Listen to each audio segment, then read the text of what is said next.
ભારત સરકારે digital personal data protection act 2023 લાગુ કરવાની તૈયારી શરૂ કરી છે. કે એના એક ભાગ રૂપે એનો જે રફ ડ્રાફ્ટ છે એ સરકારે જાહેર કર્યો છે અને વિવિધ સોશિયલ મીડિયા કંપનીઓ અને અન્ય પક્ષકારો, ડેટાના જાણકારો, ડેટા પ્રોટેક્ટરો, ડેટા યુઝર્સ, સરકારના વિવિધ વિભાગો, કાયદાના વિભાગો એ બધા પાસેથી એના સૂચનો મંગાવ્યા છે, જેથી એ નિયમ લાગુ કરતા પહેલા એને કાનૂનનું સ્વરૂપ આપી અને અમલમાં મૂકતા પહેલા જરૂર મુજબ ફેરફારો કરી શકાય, એટલે કે સૂચનો મંગાવ્યા છે. 18મી ફેબ્રુઆરી સુધી એ સૂચનો કરી શકાશે. અત્યારે ડેટા પ્રોટેક્શન એક્ટ છે લાગુ નથી થયો, માત્ર સરકારે એનો ડ્રાફ્ટ રજૂ કર્યો છે. એમાં જે સૌથી મહત્વની જોગવાઈ છે એ છે કે 18 વર્ષથી નીચેના કિશોરો કે બાળકો છે એમને સોશિયલ મીડિયા એકાઉન્ટ ખોલવું હશે તો એમના માતા પિતાની સહમતિ જોઈશે. ઓસ્ટ્રેલિયાએ હજુ હમણાં 15-20 દિવસ પહેલા જ 16 વર્ષથી નીચેના બાળકો માટે સોશિયલ મીડિયા એકાઉન્ટ પર પ્રતિબંધ મૂક્યો છે. એમને પણ એમના માતા પિતા સહમતિ આપે પછી જ એકાઉન્ટ ખોલી શકે છે. ભારત આવું લાગુ કરનાર કદાચ બીજો દેશ બનશે, કારણ કે દુનિયામાં બીજે ક્યાંય અત્યારે આવો નિયમ નથી. સવાલ એ છે કે આ નિયમ શા માટે? તો કે ભાઈ સોશિયલ મીડિયા ઉપર કોઈ નિયંત્રણ નથી એટલે બધી જ સામગ્રી આવે છે, સૌથી વધુ ફેક માહિતી આવે છે, એવી જ મોટી સંખ્યામાં અશ્લીલ કે વાંધાજનક વિડીયો આવે છે કે જે બાળકોના માનસ ઉપર વિપરીત અસર કરે. એ સિવાયની રાષ્ટ્ર વિરોધી ઘણી સામગ્રી પણ આવતી હોય છે કે જેના ઉપર સરકારને એમ થાય કે નિયંત્રણ આવવું જોઈએ. વધુ એક કારણ એ છે કે સોશિયલ મીડિયા અને જે ઇન્ટરનેટ કંપનીઓ છે એમની પોતાની એક દાદાગીરી હોય છે કે ભાઈ અમારું સર્વર તો અમેરિકામાં છે એટલે અમને ભારતના નિયમો લાગુ નથી પડતા. તો ફેસબુક, ગૂગલ વગેરે કંપનીઓ મોટી છે અને નિયમ ન પાલન કરવા માટે ખોટી પણ છે. એ કંપનીઓ કાયદામાં આવે એટલા માટે પણ ભારત સરકારે જોગવાઈ કરી છે. વચ્ચે યાદ હોય તો ટ્વિટર અને સરકાર વચ્ચે સંઘર્ષ થયો તો ત્યારે ટ્વિટરે એવી ધમકી આપી હતી કે તો અમે ભારતમાં દુકાન બંધ કરી દઈશું, કારણ કે સરકાર અમને જે સૂચન પાલન કરવાનું કહે છે અમને ફાવે એમ નથી. સામે પક્ષે સરકારે મક્કમતા દાખવી અને એવો સંકેત આપ્યો હતો કે તમે ભારતમાં દુકાન બંધ કરી શકો છો, પરંતુ ભારતના જે કાયદા છે એનું તો પાલન કરવું પડશે જ. છેલ્લા 5 વર્ષથી સરકાર ડેટા પ્રોટેક્શન અને ઇન્ટરનેટ કંપનીઓ મુદ્દે ધીમે ધીમે કડકાઈ દાખવતી જાય છે.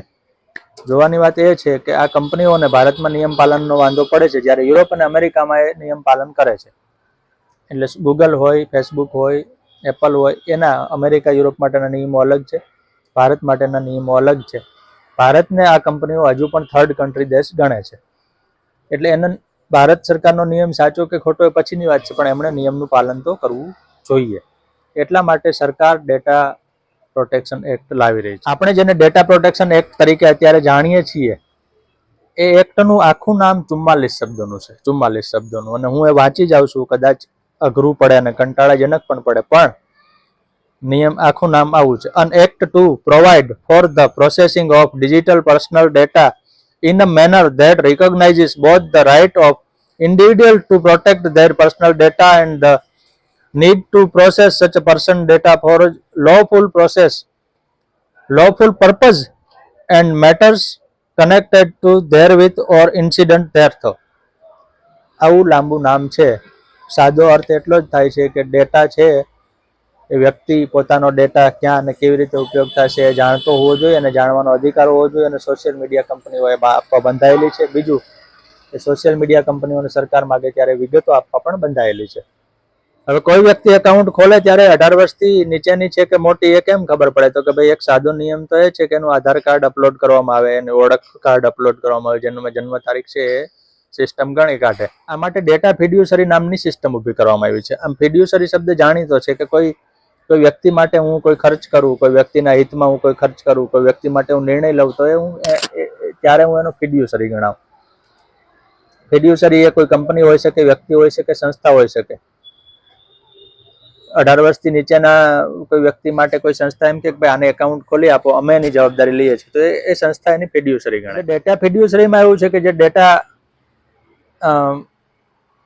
સોશિયલ મીડિયા ઉપર આપવામાં આવ્યો છે એની જવાબદારી નક્કી થશે, અને સોશિયલ મીડિયા કંપની જે તે વ્યક્તિના ડેટાનો કેમ ઉપયોગ કરી શકશે એ પણ ફિડ્યુસરીનો અધિકાર જેની પાસે હોય એ જાણી શકશે. એટલે આપણે જાણીએ છીએ કે સોશિયલ મીડિયા કંપની આપણી વિગતોનો જાતનો ઉપયોગ કરે છે, આપણી જાણ બહાર કરે છે. ગઈકાલે જ સમાચાર છે કે એપલે સિરી એમની જે વોઇસ કમાન્ડ સિસ્ટમ છે એનો ભરપૂર દુરુપયોગ કર્યો છે. એપલના વપરાશકારોને એવું હોય છે કે એપલ એ સૌથી સલામત કંપની છે, પણ એપલે પોતે જ એ વાતની હવા કાઢી નાખી છે અને એપલે સ્વીકાર્યું છે કે તમારા ફોનમાં સિરી એક્ટિવ ના હોય છતાં પણ સિરીએ તમારી વાતો સાંભળી છે. આપણને એમ થાય કે આપણી વાત કોઈ સાંભળતું નથી, પણ આપણો ફોન આપણી વાત સાંભળતી હોય છે. અને એપલ જ્યારે ખાસ સુરક્ષાનો દાવો કરે છે અને હવે સામે સ્વીકારે છે, એ માટે એપલે મોટો દંડ ભરવાની 970 કરોડ જેવો મોટો દંડ ભરવાની તૈયારી પણ દાખવી છે. એટલે એપલ એમાં સ્પષ્ટપણે ગુનેગાર છે. ફેસબુકે 2017માં કેમ્બ્રિજ એનાલિટિકા નામનું ભવ્ય કૌભાંડ કર્યું હતું, જે જાણીતું છે કે તમારો ડેટા છે એ ગમે ત્યાં રખડતો ભટકતો હોય, અને ફેસબુકે એનો ભરપૂર દુરુપયોગ કરી અને અમેરિકી ચૂંટણીના પ્રવાહો બદલવાનો પણ પ્રયાસ કર્યો હતો. અને માર્ક ઝકરબર્ગ અમેરિકી સંસદ સામે આવીને પોતાના ગુના કબૂલી પણ ચૂક્યા છે.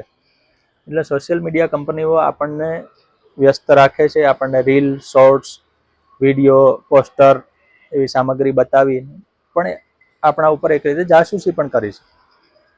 એ માટે આપણે કંપનીઓને સંપૂર્ણ દોષ એટલા માટે ના આપી શકીએ છીએ કે ભાઈ આપણે વાપરીએ છીએ તો વિગતો તો જવાની, પણ આપણી વિગતોનો ક્યાં કેમ ઉપયોગ થાય એ જાણકારી મળતી રહી અને એના ઉપર નિયંત્રણ રહી. એટલા માટે ભારત સરકારે ડેટા પ્રોટેક્શન એક્ટ છે એનો અમલ કરવા જઈ રહી છે. અમલ થવાને હજુ વાર છે. અત્યારે ડ્રાફ્ટ તૈયાર થયો છે. 18મી ફેબ્રુઆરી સુધી એના સૂચનો આવશે. એ પછી સરકાર વળી વિચારણા કરશે, એ પછી ફેરફારો કરશે,